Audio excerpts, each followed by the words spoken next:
میری South Africa کی تشریف تھی، پیچھے والدہ کی طبیعت بہت خراب ہو گئی، مجھے بھائی نے بولا جنید بھائی آ جائیں واپس کیونکہ امی جا رہی ہیں، امی نے اب نہیں رکنا۔ تو میں نے ساتھیوں سے کہا، انہوں نے کہا یار چلے جاؤ کیا فرق پڑتا ہے، یہ پھر یاد کرو گے ساری زندگی۔ اب میں سوچتا رہا، اب میں نے امی کو فون کیا، میں نے کہا اماں آ جاؤں؟ کہا نہیں ہرگز نہیں آنا۔ تو میں نے کہا کیوں؟ تو کہنے لگی اگر میرا انتقال ہوا تو میں کتنی خوش قسمت ہوں کہ میں اللہ کو بتاؤں گی کہ جب میرا انتقال ہوا تو میرا بیٹا تیرے راستے میں تھا، تو تم مت آؤ، مجھے کچھ نہیں ہوگا، اور اگر ہو گیا تو اس کو اللہ کی مرضی سمجھنا، بس میرے لیے تم دعا کرنا۔ اللہ کی شان امی کا انتقال نہیں ہوا، اس میرے 40 دنوں بعد میں واپس آیا تو بہت خوش ہوئی، گلے لگایا، کہا دیکھو میں نے کہا تھا اللہ نے مجھے زندہ رکھا جب تک کہ تم نہیں آتے واپس۔ پھر میری حضرات نے 10 دن کی اور تشکیل کر دی کینیڈا کی، تو میں نے کہا اماں پھر 10 دن کے لیے بھیج رہے ہیں، جاؤں نہیں جاؤں؟ نہیں چلے جاؤ، میں تو بالکل ٹھیک ہوں۔ میں نے کہا جی ٹھیک ہے۔ میں جس دن گیا ہوں اس دن ہم ٹورانٹو میں مرکز میں بیٹھے ہوئے تھے، تو وہ پوری ٹورانٹو کی شورا سامنے بیٹھی ہوئی تھی، میرا بیان تھا۔ بیان کے دوران ایسے موبائل پڑا ہوتا ہے، میں نے رکھا ہوا تھا کہ بہن کو بولا ہوا تھا کہ اگر اماں کو کچھ ہو مجھے فوراً بتا دینا۔ میرا موبائل بند ہو گیا، میں سمجھا خراب ہو گیا، اب وہ چلے ہی نہ کسی طرح سے۔ خیر میں نے اس کو چھوڑے رکھا، میں بات کرتا رہا۔ جب میں عشاء کی نماز پہ کھڑا ہوا تو پیچھے سے ساتھیوں نے آ کے بتایا کہ والدہ کا انتقال ہو گیا۔ میں نے بہن کو فون کیا، کیا ہوا؟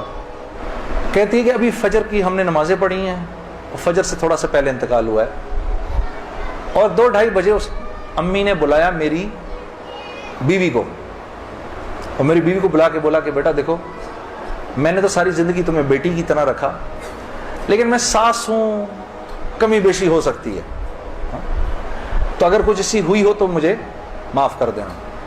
تو میری وائف نے کہا امی آپ کیسی باتیں کر رہی ہیں، مجھے تو اس سے کم سمجھا ہی نہیں۔ پھر میری بہن سے کہا کہ تم بیٹا مجھے لگتا ہے میں آج چلی جاؤں گی، مجھے سورہ یاسین سناؤ۔ تو میری بہن نے ان کو سورہ یاسین سنائی، تو میری بہن کہتی ہے کہ آنکھیں بند کر کے لیٹ گئیں اور مجھ سے کہا کہ اب سورہ رحمان سناؤ۔ تو سورہ رحمان پڑھتے پڑھتے میری امی نے آنکھیں کھولیں، اور آنکھیں کھول کے میری بہن سے کہا کہ منیزہ یہ دیکھو یہ کس قدر ایک حسین عورت تمہارے ساتھ کھڑی ہوئی ہے، ذرا اپنے اس طرف دیکھو کتنی حسین عورت کھڑی ہے تمہارے ساتھ، بیٹا یہ مجھے لینے آئی ہے۔ تو میری بہن کہتی ہیں کہ اماں یہاں تو کوئی نہیں کھڑا۔ نہیں اس کے پیچھے دیکھو، اس کے پیچھے بھی کچھ لوگ کھڑے ہیں۔